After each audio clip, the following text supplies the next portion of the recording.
प्यारे साथियों, welcome back to my another video. ये हमारा लेक्चर नंबर 11 होने वाला है।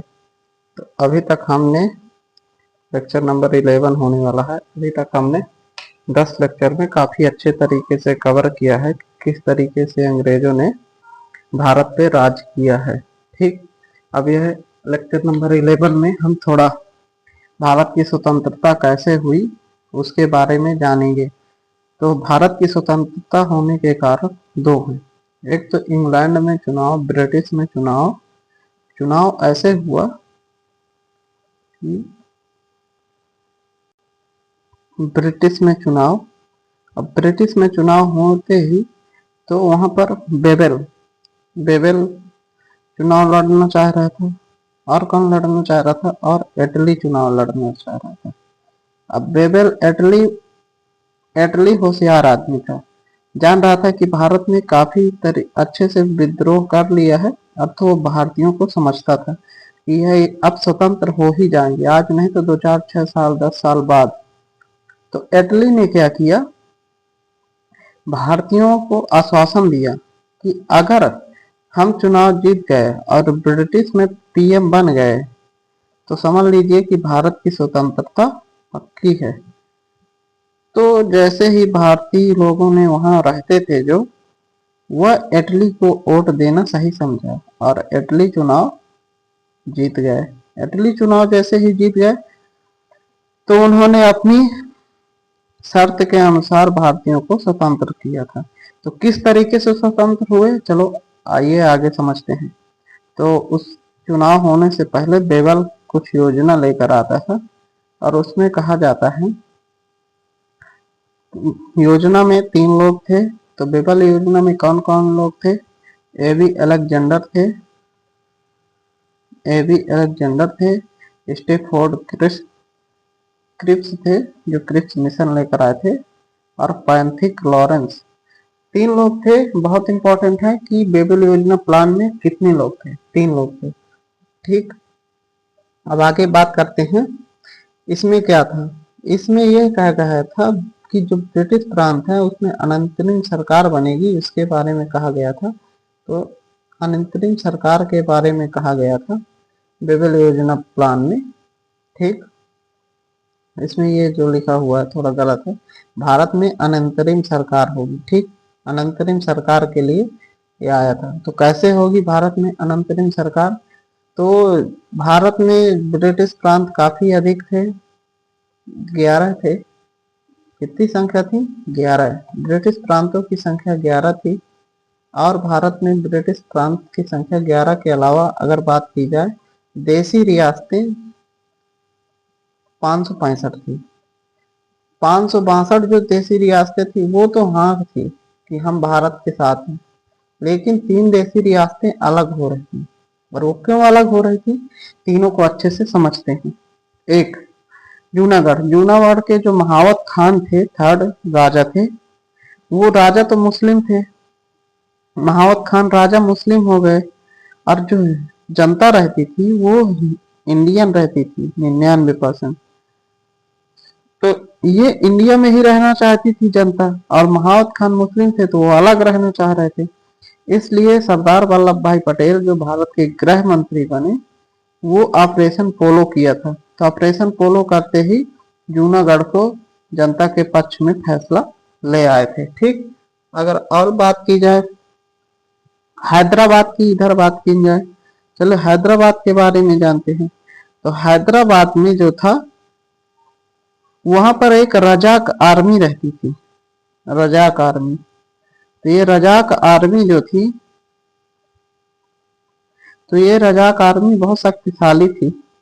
इस कारण से वह सोच रहा था कि मैं अलग राज करूंगा, न इनके साथ न इनके साथ, अपने से राज करूंगा, अपना शासन चलाता रहूंगा। उस रजाक आर्मी से जनता परेशान थी, वो चाह रही थी कि हमें मिला लिया जाए। ये सुनते ही सरदार वल्लभ भाई पटेल यहाँ पर गए, रजाक आर्मी को परास्त किया और यहाँ पे अपना भारत में मिला लिया। ठीक, अब आगे बढ़ते हैं। जो एक और बचता है जम्मू कश्मीर, तो जम्मू कश्मीर के बारे में भी जान लेते हैं। जो जम्मू था तो जम्मू के बारे में बात की जाए, जम्मू एंड कश्मीर के बारे में अगर बात की जाए, तो जम्मू कश्मीर में जो थी वो हरि सिंह थे। हरि सिंह राजा थे। तो राजा चाह रहे थे कि भारत में मिलाया जाए, लेकिन जो वहाँ के लोग थे वो मुस्लिम थे, तो वो चाह रहे थे कि जम्मू में जो बातें हैं वो न मिलाकर पाकिस्तान में मिलाया जाए। तो हरि सिंह ने साइन कर दिया था भारत में मिलने के लिए, जबकि वहाँ की पब्लिक मिलना चाह रही थी पाकिस्तान से। इस कारण से वहाँ अभी तक भी पत्थरबाजी सब चीजें होती रहती हैं भारतीयों के विरोध में। क्यों? क्योंकि वहाँ के लोग मुस्लिम है, वो पाकिस्तान से मिलना चाह रहे थे। तो पाकिस्तान का जो अधिकृत क्षेत्र हो गया था भारत अधिकृत क्षेत्र, पाकिस्तान के लोग काफी परेशान कर रहे थे इस कारण से। और ये मामला वहीं सलट जाता, लेकिन दो मत हो गए, इस कारण से अभी तक बवाल चल रहा है। लेकिन फिर हरि सिंह ने भारत में मिला दिया था क्षेत्र और यहाँ पे हस्ताक्षर कर दिया था। तो तीनों देशी रियासतों के बारे में हमने काफी अच्छे से पढ़ा और 562 देशी रियासतें मिल चुकी थी। तो 565 देशी रियासतें, कुल कितनी देशी रियासतें थी? 565। ठीक, आगे चलो बात करते हैं कैबिनेट मिशन। कैबिनेट मिशन आया 24 मार्च 1926 को। कैबिनेट मिशन कब आया? 24 मार्च 1926 को। ठीक, अभी मार्च में कैबिनेट मिशन आया और ये आने के बाद जो इसमें प्रस्ताव था कि भारत में तीनों बने, तो तीन लोग थे जो कैबिनेट मिशन लेकर आए थे। वो लोग कौन कौन से थे? यही तीन। बिरल योजना में भी थे तीनों साथ ही। तो भारत में एक अनंतरिम सरकार होगी। सेम बात कही जा रही, भारत में एक अनंतरिम सरकार होगी। ठीक, क्योंकि भारत में जब तक सरकार नहीं होगी तो इंग्लैंड के ब्रिटिश के लोग चले जाएंगे, तो फिर भारत को चलाएगा कौन? तो इस कारण से बताया गया भारत में अनंतरिम सरकार होगी। एटली ने भेजा था, तो ये बहुत इंपॉर्टेंट है, भारत में अनंतरिम सरकार होगी। अब दूसरी बात, जो भारत में शासन है वो एक होगा, मतलब भारत पाकिस्तान की बंटवारे की बात नहीं कही गई थी इसमें, लेकिन जो माउंट बेटन योजना आती है उस पर भारत पाकिस्तान बंटवारे की बात आगे चल के कही जाएगी। ठीक, और ये प्रिंसेस स्टेट यहाँ पे जो सब मिलकर बने थे आगे चल के बेबल प्लान के तहत। ठीक, अब ये तीन क्यों लेकर आते थे? क्योंकि इसमें भारत सचिव, वायसराय और जो विदेश मतलब अलेक्जेंडर थे विधि मंत्री, ये सब तीनों पैंथिक लॉरेंस विधि मंत्री जैसे वायसराय, यही तीनों लोग मुख्य थे, तो यही लेकर आएंगे। ठीक, उस समय अभी एक ही साल बाद आया है। अनंतरिम सरकार की किस तरीके से बनी थी कैबिनेट मिशन के तहत, चलिए आगे जानते हैं।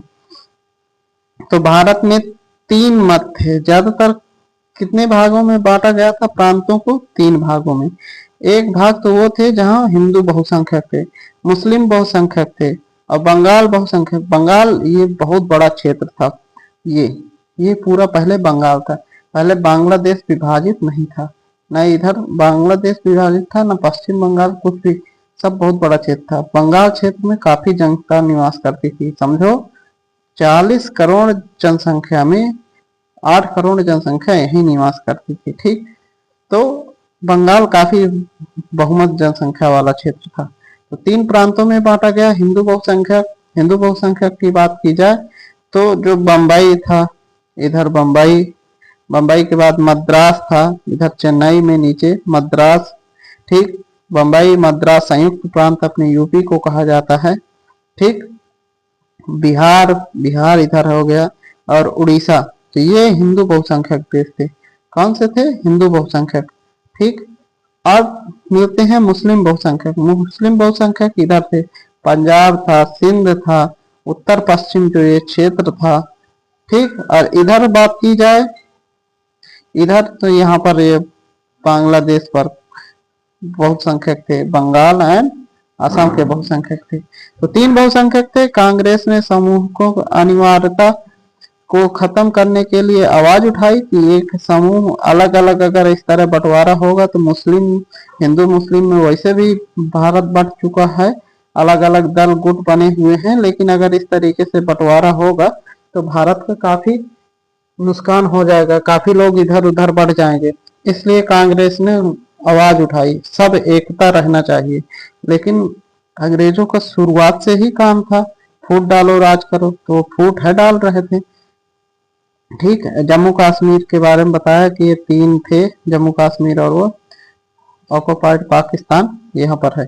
ठीक, संचार, रक्षा, विदेश मामले सब को बांट दिया गया, बाकी प्रांतों को भी बांट दिया गया। आगे चलते हैं कैबिनेट मिशन के बारे में और क्या क्या बातें बची हुई हैं।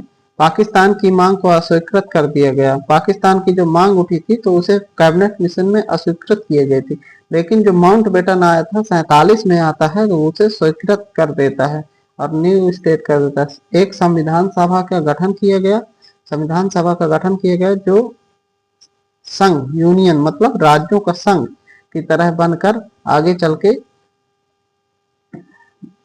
राज्यों के संघ के रूप में जो भी नियम कानून बनाएगी। ठीक, ऐसे तरीके से पहले के मतलब सेंट्रल के शक्तिशाली होगा एंड जो राज्य होंगे स्टेट वो इतना शक्तिशाली नहीं होंगे, इस तरीके से बनाया गया। ठीक, देसी रियासतें जो तीन थी उनको मिला लिया गया था। 389 सदस्य आगे चल के लड़े जिसमें सब देसी रियासतें सब कुछ शामिल थे। अब 21 बेस पे 389 सदस्य चुनाव आधार बनाया गया सदस्य थे। यह 10 लाख जनसंख्या पे 10 लाख जो जनसंख्या होती थी उसमें से एक सदस्य होता था, इस आधार पे बनाया गया था। ठीक, देसी रियासतें मिला ली गई थी। प्रोविंसेस जो थे वो 292 थे। कमिश्नरी क्षेत्र ये थे, कमिश्नरी क्षेत्र हैं। ठीक, यहाँ पे प्रोविंसेस नहीं, कमिश्नरी क्षेत्र बलूचिस्तान, दिल्ली, कुर्ग, अजमेर। ठीक, ये सब मिला लिए गए थे। अब सांप्रदायिक समूह रखे गए, जनरल, मुस्लिम, सिख, इस आधार पे कुछ सीटें आरक्षित की गई थी सांप्रदायिकता के आधार पे कि मुसलमानों को कुछ सीटें मुस्लिम वर्ग को मिलना चाहिए कुछ।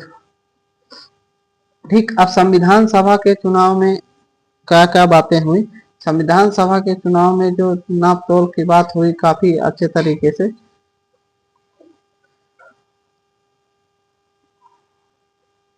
अब संविधान सभा के चुनाव के बारे में मुस्लिम लीग जो था, मुस्लिम लीग की बात करते हैं। मुस्लिम लीग जो थे यहाँ पर मुस्लिम लीग, यहाँ पर मुस्लिम है। ठीक, मुस्लिम लीग था तो वो इसका बहिष्कार किया। वो क्या किया, इन्होंने इस सब का बहिष्कार कर दिया और इसका परिणाम आने के लिए गलत माना। उन्होंने 50 टू नेशन थ्योरी का किया, मतलब अलग से देश पाकिस्तान की मांग करना शुरू कर दिया। फिर मुस्लिम लीग जो थे उनके प्रमुख कौन था, जिन्ना, उन्होंने पाकिस्तान की मांग की थी टू नेशन थ्योरी के तहत। नेहरू जी ने कहा कि अनडिवाइडेड इंडिया मतलब भारत का बंटवारा नहीं होना चाहिए। ठीक, इधर ब्रिटिश सरकार इन्हें काफी गुड़ खिलाए थे। गुड़ खिलाए का मतलब आके कह दिए थे, लेकिन चाह रही थी ब्रिटिश की दो नेशन बन जाए, दो सरकारें बन जाए। जैसे ही उपद्रव होना शुरू हो गया तो कांग्रेस ने कैबिनेट मिशन पर एक्सेप्ट कर लिया था, लेकिन मुस्लिम लीग ने इसका बहिष्कार कर दिया था। जो कैबिनेट मिशन के जितने भी नियम थे कांग्रेस ने एक्सेप्ट किया था, लेकिन मुस्लिम लीग ने इसका बहिष्कार कर दिया था। ठीक, मतलब प्रत्यक्ष कार्यवाही की जानी चाहिए, इसके लिए विद्रोह किया गया। और विद्रोह यहाँ पर नहीं किया गया, विद्रोह किया गया था जो वो बंगाल में किया गया था, असम क्षेत्र में।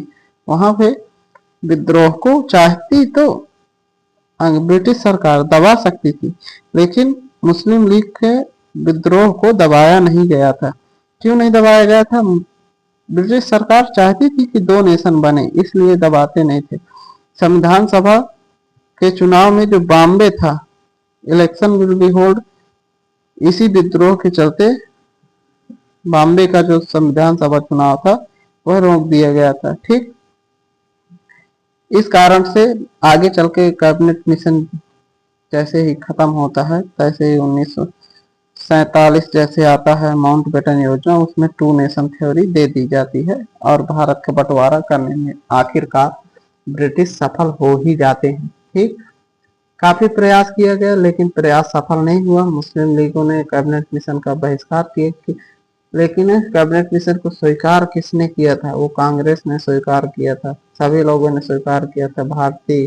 तो इस बात का बहुत अच्छे से ध्यान रखेंगे, कैबिनेट मिशन स्वीकार किसने किया था, ये बहुत पूछा जाता है। मुस्लिम लीग ने इसका बहिष्कार किया था, जिन्ना ने बहिष्कार किया था, मुस्लिम लीग में से पाकिस्तान की मांग की थी, ये भी बहुत पूछा जाता है। ठीक, अब आगे बढ़ते हैं। जो 14 सदस्यीय सरकार बनाई गई थी उसमें पंडित जवाहरलाल नेहरू थे कार्यकारी परिषद के उपाध्यक्ष, विदेश विभाग संभालते थे, राष्ट्र में काफी समझदार थे, काफी पढ़े लिखे व्यक्ति थे, योग्य थे, विदेश से पढ़े हुए थे, तो इसलिए इनको बनाया गया था। ठीक, सरदार वल्लभ भाई पटेल, इन्होंने पूरे, अगर बात की जाए पूरी जितनी 565 रियासतें थी उनको सबको एकत्र किया था। इस कारण इन्हें गृह सूचना एवं प्रसार के बारे में गृह मंत्री बना दिया गया था। आज के समय में अगर बात की जाए, बलदेव सिंह रक्षा मंत्री बना दिए, डॉक्टर जान मथाई उद्योग मंत्री बना दिए, सी राजगोपालाचारी शिक्षा मंत्री, ये भी इम्पोर्टेंट है, सी राजगोपालाचारी शिक्षा मंत्री। सी एच भाभा जो कारखाना थे, जो कार मतलब जहाँ उद्योग धंधे वाली बात थी वहाँ सी एच भाभा को, राजेंद्र प्रसाद को खाद्य एवं कृषि से संबंधित, तो ये बहुत इंपॉर्टेंट है, आसफ अली रेलवे से संबंधित, इस तरीके से बनाए गए थे। 14 लोगों की सरकार बनाई गई थी। अब अन्य लोग कौन कौन से हैं? श्रम विभाग में जो जगजीवन राम थे, लियाकत अली खान थे, वित्त मंत्री बनाया दिया गया था। सी एच चूड़ीदार जो थे वाणिज्य मंत्री बना दिया, आदिल गोवर को संचार मंत्री, जाफर को स्वतंत्र मंत्री, जोगेंद्र, यहाँ पर जोगिंदर है, उसे विधि मंत्री बना दिया गया। 30 जून 1948 को आजाद करने की बात कही गई, लेकिन जो भारत का विद्रोह था, हिंदू मुस्लिम आपस में विद्रोह हो रहा था और इटली जो था पूरी तरह से पक्ष के लोग थे और वो चाह रहे थे कि आजाद करें, तो सोच रहे थे बिल जल्दी जल्दी पास करें। जितने जल्दी बिल पास हो गया उतने जल्दी, इसीलिए 1947 में बिल पास हुआ, 1947 में आजाद कर दिया गया। ये किसके कारण संभव हो पाया? इटली के कारण।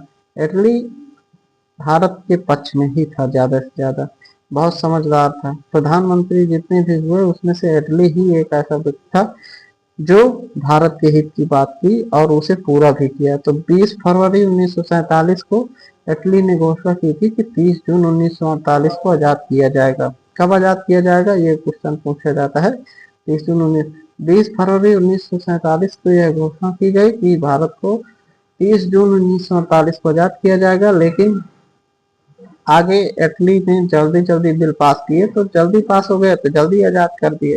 तो भारत स्वतंत्रता अधिनियम 15 अगस्त 1947 को पार हो, तो भारत स्वतंत्रता अधिनियम माउंटबेटन लेकर आया, जिसे डिकी बर्ड प्लान भी कहते हैं। डिकी बर्ड प्लान कहते हैं, एबल एंड डब प्लान भी कहते हैं, शिमला प्लान भी कहते हैं। नेहरू जी ने इसे रिजेक्ट कर दिया। रिजेक्ट क्यों कर दिया? इसका मेन कारण था टू नेशन थ्योरी, मतलब भारत पाकिस्तान का इस प्लान में बंटवारा था। नेहरू जी ने इसे सीधे रिजेक्ट कर दिया और कहा था कि एक देश की मांग, एक देश की मांग कही थी, और यहाँ पे इसे बाल्कन प्लान भी कहा था। गालकन नहीं है, यहाँ पे बाल्कन प्लान है, बनाइए, बाल्कन प्लान भी कहा था। सभी प्रांत जो स्वतंत्र हैं वो स्वयं निर्णय ले सकेंगे कि भारत पाकिस्तान बने या ना बने, अपना इच्छा से मिल सकते हैं। ये कारण से इसे नेहरू जी ने माउंटबेटन को रिजेक्ट किया था। तो ये बहुत इंपॉर्टेंट है कि माउंटबेटन योजना को नेहरू जी ने क्यों रिजेक्ट किया था। मेन कारण था इसमें सीधे भारत पाकिस्तान का बंटवारा करने की बात कही थी कि स्वतंत्र प्रांत अपने आप से निर्णय ले पाएंगे कि वो कहाँ रहना चाहते हैं, अलग देश बनाना चाहते हैं कि नहीं। सुधार करेंगे, लेकिन सुधार उधार हुआ नहीं, कहे हैं, आश्वासन दिए। 3 जून 1945 को यह बिल पास हुआ। पास होने के बाद माउंटबेटन 4 जून 1900 लाए प्रेसिडेंट के पास, कहाँ है? ब्रिटिश में। ठीक, 15-16 जुलाई को पास हुआ ब्रिटिश में। क्यों? क्योंकि इटली पीएम थे और वहीं के जो सदस्य थे सब इटली के ही थे, तो पास कर दिए। 18 जुलाई को ये पास हो गया और धीमे से इटली ने 4 जुलाई को भारत भेजा। ठीक, 4 जुलाई को भारत स्वतंत्र अभियान को पेश किया। कहाँ पेश किया?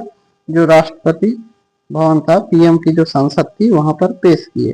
ठीक, वहां पे 15 जुलाई जो था उसे हाउस ऑफ लॉर्ड मतलब कहते हैं, वो उनकी संसद का नाम है हाउस ऑफ लॉर्ड, वहां पर पेश किया। और 15 जुलाई 1947 को फिर वहां से पास हुआ। 18 जुलाई को सम्राट ने साइन कर दिया।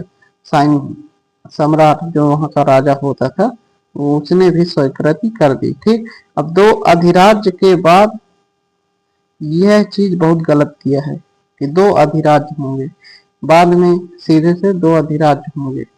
तो भारत 2 अधिराज्यों के लिए भारत के जो गवर्नर बने, गवर्नर जनरल जो बने स्वतंत्र होने के बाद, वायसराय को गवर्नर जनरल फिर कहा जाने लगा और स्वतंत्र कर दिए गए। और पहले जो स्वतंत्र गवर्नर जनरल बने वो चक्रवर्ती राज गोपालाचारी बने। कौन बने? चक्रवर्ती राज गोपालाचारी। जबकि पाकिस्तान के जो अलग थे वो मोहम्मद अली जिन्ना बने, पीएम लियाकत अली बने। ठीक, लियाकत अली जो थे वो भारत जो 14 सदस्य में थे उसमें थे वित्त मंत्री। ठीक, पंडित नेहरू पीएम भारत के बने। अब समझ लीजिए कि जिन्ना कितना बड़ी हस्ती था। अब गवर्नर जनरल जिन्ना बन रहा है तो गवर्नर जनरल के पास कितनी ताकत थी। इसलिए मुस्लिम लीग में जिन्ना ही सबसे बड़ा नाम था। तो जो सबसे बड़ा नाम होता है वही आगे चल के